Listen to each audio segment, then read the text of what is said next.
ఎందుకమ్మా ఏడుస్తున్నావు అని అంటారు. అలాంటప్పుడు మళ్ళీ నువ్వు ఎలా ఏడుస్తావు ఏం చెప్పి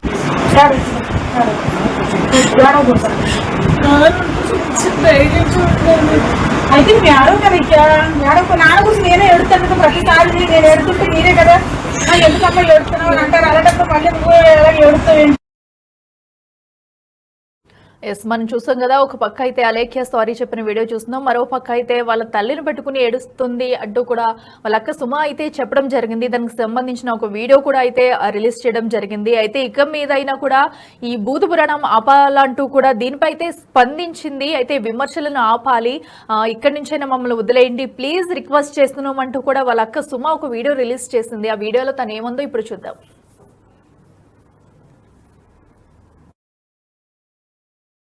వ్యక్తికైనా ఓపిక అనేది చాలా ఉండాలండి. తనకు అది ఎక్కడ లూజ్ అయిందో అనేది చెప్పలేను, కానీ అవడం అయితే అయిపోయింది. ఎటువంటి పరిస్థితుల్లోనూ ఓపిక అనేది నశించకూడదు, ఆ రకమైన మాటలు ఎవరిని అనకూడదు అని అంటారు. కరెక్టే, నేను కాదనట్లేదు, కానీ జరగడం జరిగిపోయింది. అది చాలా తప్పు, ముమ్మాటికి తప్పు. ఎవరెవరైతే ఫ్యామిలీస్ తన ద్వారా బాధపడ్డారో వాళ్ళందరి ఫ్యామిలీస్ కి మా ఫ్యామిలీ తరపు నుంచి నేను క్షమాపణ అడుగుతున్నానండి. ఇంకా ఏదైతే జరుగుతుందో ఇంకా తను అపాలజీ అయితే చెప్పేసింది. ఈ మ్యాటర్ ఇంకా ఇక్కడతో వదిలేస్తే, నేను రిక్వెస్ట్ గా అడుగుతున్నాను, ఇంకా వదిలేస్తే మంచిది అని చెప్పి నేను కోరుకుంటున్నానండి. ఈ 4 రోజుల నుంచి మా ఫ్యామిలీ ఎంత అయితే బాధపడుతుందో ఎదుటి ఫ్యామిలీస్ కూడా అంతే బాధపడుతున్నాయని నేను అర్థం చేసుకోగలను. ఎవరైతే అలేఖ్య చేత బాధపడ్డారో వాళ్ళందరికీ నా తరపున, నా ఫ్యామిలీ తరపున, అలేఖ్య తరపున క్షమాపణ అడుగుతున్నాను. ఈ విషయాన్ని ఇంక ఇక్కడతో ఆపేయండి దయచేసి కోరుకుంటున్నాను.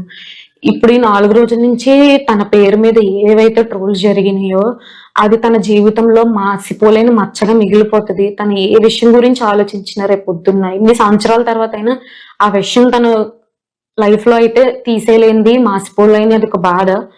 ఇంకా తనైతే క్షమాపణ అడిగింది కాబట్టి ఇక్కడతో దీన్ని ఆపేయాలని నేను కోరుకుంటున్నానండి. నా రిక్వెస్ట్ అంతే. నేను లాస్ట్ టైం ఒక వీడియో అయితే పెట్టాను కదా, అలేఖ్య ఆడియో ఒకటి వచ్చింది. అప్పుడు నేను ఆ టైంలో అక్కడ లేను, నాకు కూడా ఎంత క్లారిటీ లేదు ఏం జరిగింది అని చెప్పి అన్నాను కదా. అయితే దాని తర్వాత సెకండ్ ఆడియో, థర్డ్ ఆడియో అని చెప్పేసి ఇలా ఒక్కొక్కటి రావడం అయితే జరిగినాయి అనమాట. ఇప్పుడు అందు గురించి అలేఖ్య సారీ కూడా చెప్పింది. అందరికి ఒకసారి వెళ్ళి చూడండి ఛానల్లోని. నాకు కూడా నేను పెట్టిన వీడియోలో ఎన్ని కమెంట్స్ వచ్చినాయి అంటే, మీరు వచ్చి ఇలా వచ్చి మాట్లాడే బదులు, మీరు వచ్చి ఇలా బాధపడే బదులు ఒక్కసారి అలేఖ్యతో సారీ చెప్పించేసి ఉండుంటే ఆ రోజు అయిపోయేది కదా, ఇంత దాకా తెచ్చుకునేవారు కాదు కదా అని చెప్పేసి అన్నారు. తానైతే సారీ చెప్పడం జరిగిందండి. ఎందుకు లేట్ అయింది ఏది అనేది నేను రీజన్స్ దాని గురించి తర్వాత చెప్తాను, ఇప్పుడు నేను చెప్పే పరిస్థితి కాదు. తనకు పైకి కనిపించడం, మాట్లాడేటప్పుడు వీడియోస్ లో మాట్లాడేటప్పుడు గంభీరంగా మాట్లాడినట్టు ఉంటది, కానీ తన ఫేస్ మీదకి వచ్చి ఎవరైనా గట్టిగా ఏ అని చెప్పి అంత గట్టిగా మాట్లాడితేనే తన అంత తట్టుకోలేదు.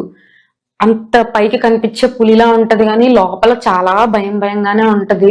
తను ఎలాంటి సిచ్యువేషన్ లోకి వెళ్ళిందో అనేది నేను అర్థం చేసుకోగలుగుతున్నాను. అండ్ మా అమ్మ వాళ్ళు కూడా ఒక వీడియో అయితే నాకు పంపించారు అనమాట. తను బాధపడుతుంది ఎందుకు ఇంతలాగా.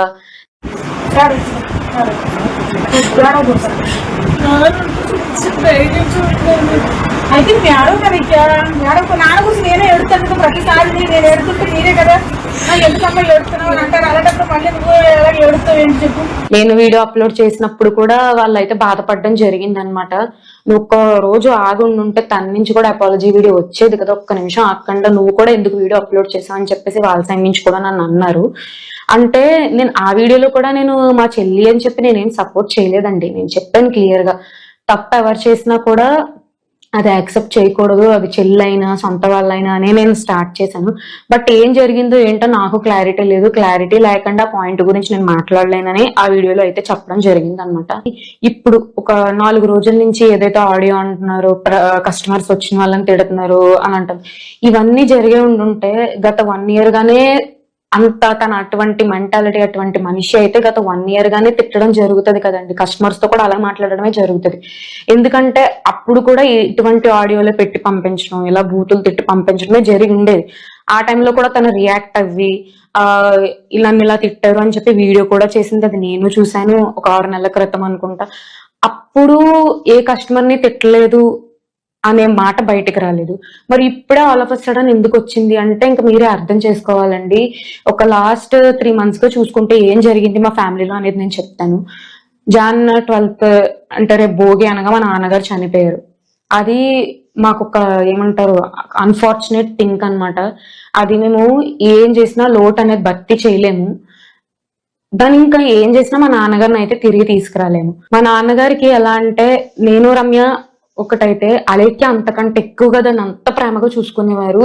నార్మల్ గానే జనరల్ గానే మన పేరెంట్స్ లోనూ అలా ఉంటారు కదా, ముగ్గురు పిల్లలు నలుగురు పిల్లలు ఆరు ఇద్దరు పిల్లలు ఉంటే ఒకరికంటే ఒకరు ఎక్కువ ఇష్టం అని ఒకరు ఉంటారు, ఇద్దరు సమానం అని ఆ టైప్ లో ఉంటారు కదా. తనంటే బాగా అతి ఇష్టం మా నాన్నగారికి. ఆయనే లేకపోయారు. తనకి అంతకుముందు ఏం జరిగినా ఏమొచ్చినా నాన్న ఇలాగా అని తను వెళ్ళి చెప్పుకునేది. ఇంట్లో ఎవరితోనైనా క్లోజ్ ఉందంటే మా నాన్నతోనే అంత క్లోజ్ గా ఉంటది తను. ఆయన లేరు. ఆయన లేకపోయేసరికి దాని లైఫ్ లో జరిగిన చాలా పెద్ద ఇన్సిడెంట్. అది తను తట్టుకోలేకపోయింది, తను తీసుకోలేకపోయింది. మీరు నమ్మండి నమ్మకపోండి, నేను నిజం చెప్తున్నాను, నేను తినే అన్నం సాక్షిగా చెప్తున్నాను. నాకు తెలిసింది ఒకటి ఏంటంటే, మా నాన్నగారు చనిపోయారు. చనిపోయినప్పుడు ఒకటి స్టేటస్ అయితే పెట్టింది అనమాట వాట్సాప్ లోని అండ్ ఇన్స్టాగ్రామ్ లోని. ఇలా మా ఇంట్లో ఇలా జరిగింది, మా నాన్నగారికి ఇలా జరిగింది, ఒక 2 days నేను ఎవరికి రెస్పాండ్ అవ్వలేను, 2 days ఆర్డర్స్ కూడా ఆగుతాయి, అర్థం చేసుకోండి అని అనగానే, ఒక అమ్మాయి నీకు బాగానే జరిగింది, ఇలాగా మీ నాన్నకి ఇలాగే బాగా జరిగింది, ఆల్రెడీ బాధలో ఉంది, తనకి చాలా ఈ ప్రపంచంలో ఉన్న ఇష్టమైన వ్యక్తి ఎవరైనా ఉన్నారంటే మా నాన్నగారే, అతని గురించి అలా మాట్లాడింది. అప్పటి నుంచి ఇంకా స్టార్ట్ అయింది. ఎంత తన మానసిక క్షోభకు గురైందంటే, అందు గురించి ఫ్రస్ట్రేషన్ లోని ఇప్పుడు నేను చెప్తున్నాను కదా, నిన్న మా చెల్లి కూడా రమ్య కూడా ఒక వీడియో అయితే రిలీజ్ చేసింది. ఏమని, మాకు రోజులో వచ్చే మెసేజెస్ లోని ఒక 1000 మెసేజ్లు ఫర్ ఎగ్జాంపుల్ వచ్చినాయి అంటే, అందులో 500 మంది ఎంక్వైరీ చేయడానికి వచ్చారు అంటే, ఇంకో 100 మంది నిజంగానే ఆర్డర్ పెడదామని చెప్పి మెసేజ్ చేసిన వాళ్ళు ఉంటే, ఇంకో 100 మంది టైం పాస్ గా చేయడానికి తిట్టడానికి అని వచ్చిన వాళ్ళు ఉంటారు. బట్ ఎవరినైతే తప్పు లేకుండా అలా తిట్టిందో అదైతే చాలా వరకు తప్పుండి తిట్టినా సరే, ఎందుకంటే బిజినెస్ చేసే వాళ్ళకి ఓపిక అనేది చాలా అవసరం. అవతల వాళ్ళు తప్పుగా తిట్టినా కూడా మనల్ని కాదలే అని ఇగ్నోర్ గా వదిలేయటమే సంస్కారం బిజినెస్ చేసే వాళ్ళకి అని నేను అనుకుంటాను. కానీ తన కంట్రోల్ తప్పేసింది. ఆ పర్సన్ తిట్టున్నా సరే బాగుండేది అని అనుకోకూడదు, ఎందుకంటే ఇది బిజినెస్ కాబట్టి అలా ఎంకరేజ్ చేయకూడదు. సరే అలా అయింది, తిట్టలేని వాళ్ళని కూడా వచ్చి తిట్టడం ఇదంతా యాక్సెప్టబుల్ కాదు. తన ఎటువంటి ట్రోల్ కి ఎటువంటి క్షోభ అనుభవించుంటే ఆ రకంగా మాట్లాడిందో వాళ్ళ ఫ్యామిలీ మెంబర్స్ కానీ, అండ్ తన ద్వారా ఎవరెవరైతే తిట్లు తీసుకున్నారో వాళ్ళు, మీరు బాధపడిన మీరు, మీ ఇంట్లో మీ ఫ్యామిలీ మెంబర్స్, మీ ఫ్రెండ్స్, మీ ఆఫీస్ మేట్స్ ఎవరైనా కానీ, వాళ్ళందరికీ తరపు నుంచి మా చెల్లి తరపు నుంచి నేను సారీ చెప్తున్నాను. తన కూడా అపాలజైజ్ అయితే చేసింది.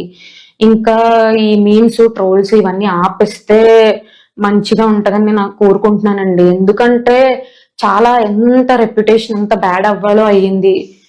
ఇది విక్టిమ్ కార్డ్ ప్లే చేయటం కాదు, ఉమెన్ కార్డ్ ప్లే చేయటం కాదు. మీరు అలా మాత్రం తీసుకోవద్దు. తన ఎంత ట్రోల్ గురవ్వాలో, తనకి ఎంత శిక్ష పడాలో అంత శిక్ష పడింది అని నేను అనుకుంటున్నాను. గత 4 రోజులుగా అంత ఇష్యూస్ జరుగుతున్నాయి మన స్టేట్ లోని, ఆంధ్ర తెలంగాణలో జరుగుతున్న ఇష్యూస్. వాటికంటే ఈ అలేఖ్య చిట్టి పికిల్స్ ఈ ఆడియో అనేది అంత ట్రెండింగ్ లోకి వెళ్ళిపోయింది. ఒక్కొక్కరు న్యూస్ ఛానల్స్ అని వాళ్ళని వీళ్ళని ఇంతలాగా చెప్తున్నారు. తన అయితే అపాలజైజ్ చేసింది.